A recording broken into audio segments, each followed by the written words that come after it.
Hi everyone, welcome to my very first travel video. From December 18th to December 23rd of 2021, I traveled to the beautiful town of Charleston, South Carolina. Not only was this the first time I had traveled since the lockdown, but it was also my very first time traveling by myself. I wanted to share with you how I found things to do and how I made traveling by myself a very life-changing experience, plus reasons why this town is so incredible to venture in. Let's get started.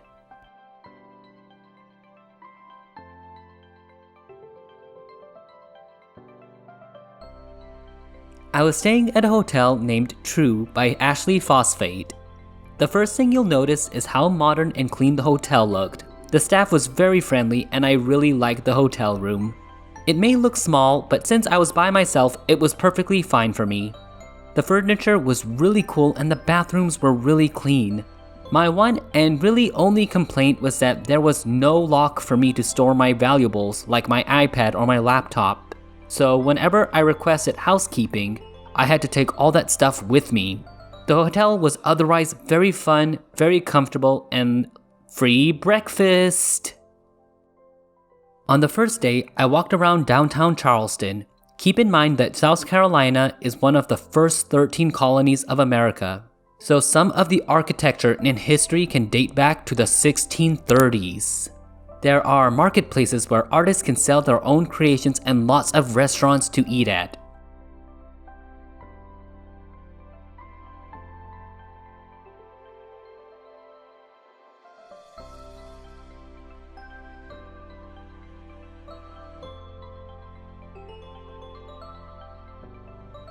I had a ghost tour that evening that I had booked a week prior to traveling. Yes, a big tip to traveling is to book a tour with a tour guide who can tell you the history of the town. For obvious reasons, I couldn't record the tour, but here are some pics, and a few fun facts are: Blackbeard the pirate and Bonnie Ruth used to inhabit Charleston. If you see an old Victorian house with a blue light, it represents water to keep the ghosts at bay. If you see a pub with 3 red X's where the sign should be, it was a sneaky way liquor stores could sell alcohol when it was illegal in the early history of the United States. On day 2, I actually met up with a friend of mine in Charleston. Yes, having a friend who's from around the area you're traveling will definitely help bring the best out of your trip. She asked not to be videoed, but here are some pics of me when we went to a great seafood place called Red's Ice House. I definitely recommend it. My friend and her husband then drove me to the South Carolina Aquarium. This place is so cool. The design of the aquarium is absolutely beautiful and the facility is home to over 700 species of animals.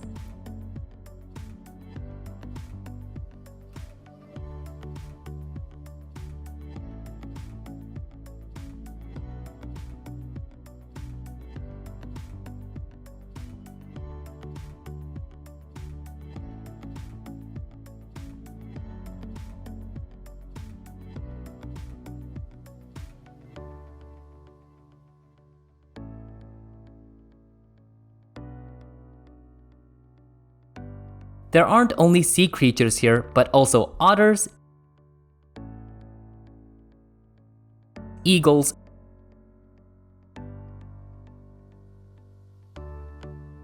and so many other cool critters.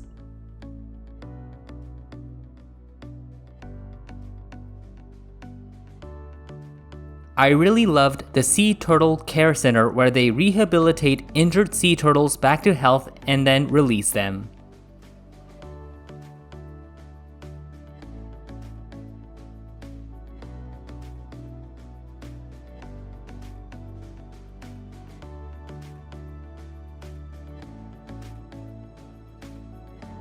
For those of you with kids, they do have a kid zone. Just be careful because of a certain virus, so bring lots of disinfectants just in case. Outside, they had a cow-nose ray petting zoo. I swear, these guys are like the puppies of the ocean. They love attention and are so adorable and sweet. I then took a free bus service, I think called the Jimmy, down to downtown Charleston where I was yesterday. I just wanted to walk around the town again, look at the places I saw on tour the night prior to see if they hit differently now that I knew what I knew, and it did.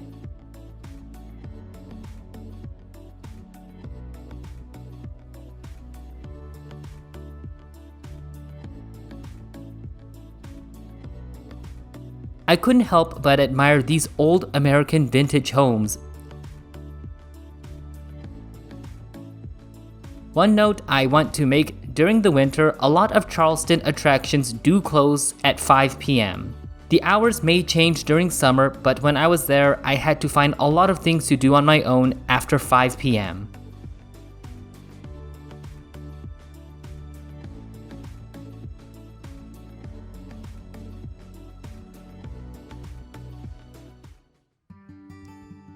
Disclaimer: this next section discusses topics such as slavery, so if that makes you uncomfortable, please skip to this timestamp.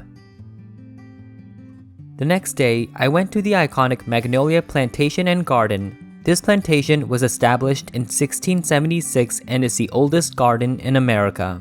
The garden was founded by the Drayton family, and the descendants still run the garden to this very day. I did a slave house tour as part of the From Slavery to Freedom package, and we had a tour guide tell us the history of the garden. And yes, as a plantation, the Drayton family was a slave-owning family. The most asked question the tour guide would receive was the Drayton family a good slave owner family? The answer is no. They had multiple slaves escape and many were never found again. Here is some footage of the slave homes where the slaves would be boarded in. These cabins were built in the 1850s and the smokehouse was built circa 1900. Just stepping into these houses made my heart break.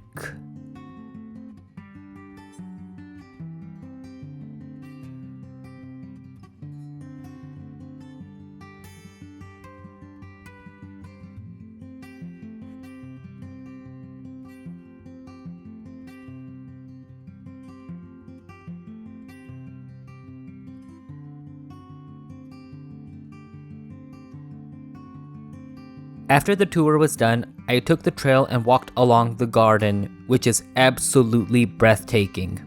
I had a map with me which was very helpful, and the trail is very well marked, so you are very unlikely to get lost. In winter, there aren't too many flowers blooming, but it still looked gorgeous. Word from the grapevine that the garden would become really crowded in summertime because that's when the flowers are in full bloom, so it is a double-edged sword. But listen to how peaceful this is.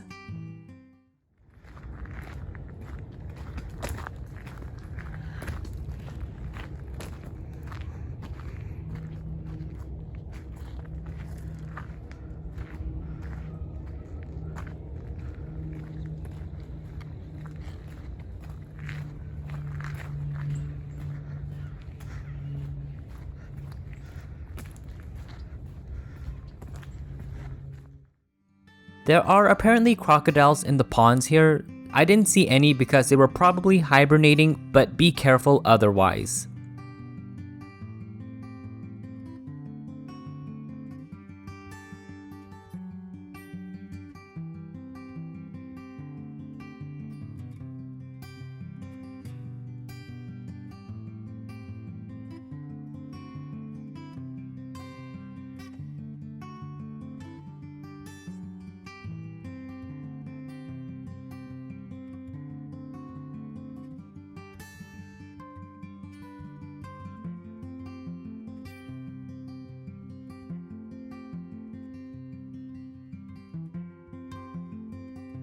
Based from this footage, I can absolutely see why so many proposals are made here. I sure hope I get to have one, but single life, you know.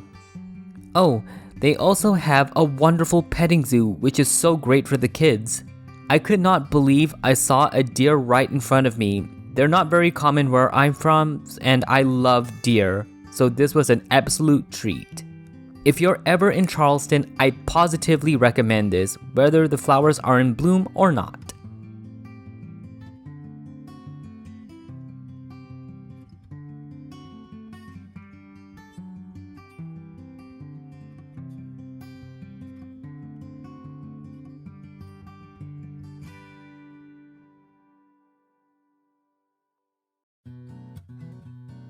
Disclaimer, this section discusses topics such as war, so if that makes you uncomfortable, please skip to this timestamp.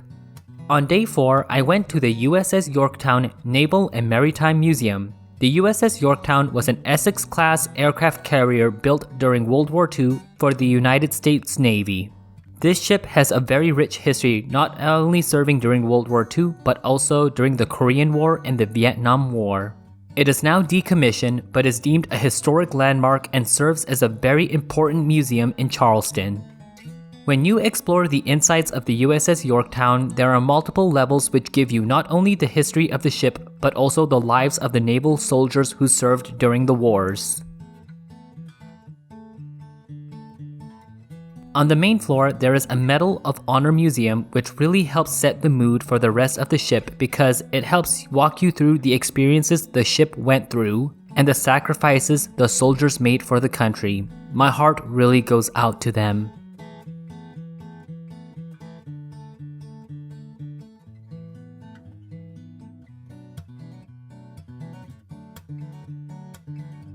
The bottommost level of the ship is the engine room experience. Notice how tight it is down here, and during the times of service, temperatures down here could go up to over 100 degrees Fahrenheit.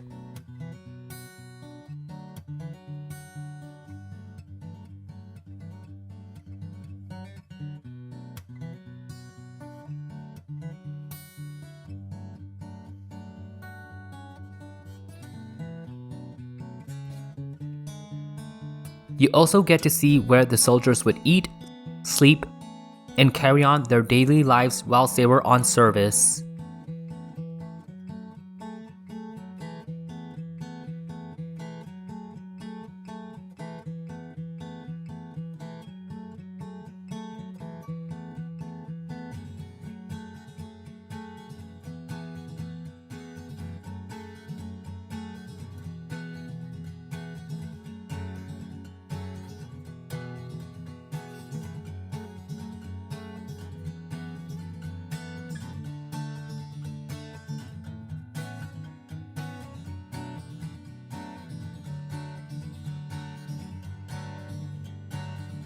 Side note, USS Yorktown is rumored to be one of the most haunted ships in the world. When I was walking through this hallway, I was all by myself. Listen to this.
When you go to the upper levels of the ship, you get to see the carrier deck, where you would come face to face with actual fighter jets. What makes the experience mean so much more is the fact that these jets were actual players in history, such as the World Wars, Vietnam War, Desert Storm, etc.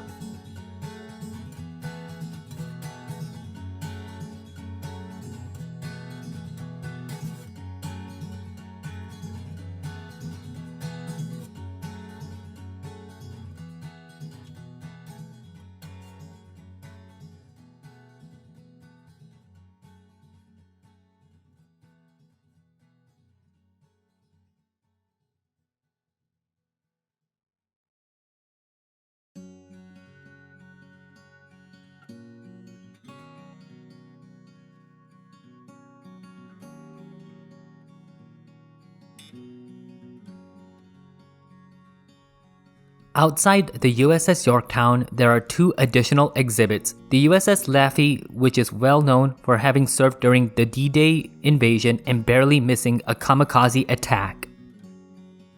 And the Vietnam Experience, where you get a taste of being a soldier during the Vietnam War.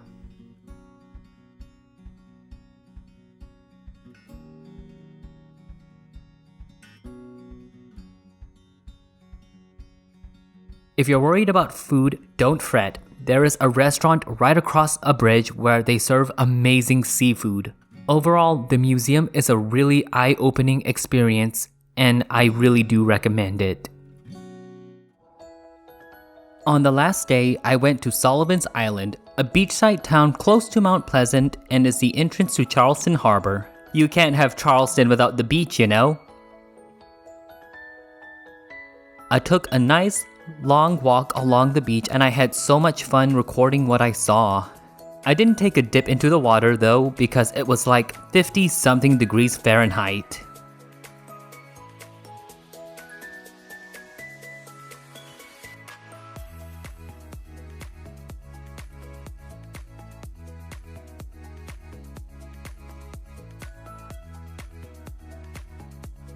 If you're ever here, you'll have so much fun, but please do be mindful of the signs. I then reached my destination of Fort Moultrie. Fort Moultrie was originally called Fort Sullivan, but was then renamed after the US Patriot commander in the Battle of Sullivan's Island, General William Moultrie. Fort Moultrie is a series of fortifications which served and protected Charleston during the American Revolution, the Civil War, and even World War II. It was decommissioned and transformed into a National Park Service in the 1960s.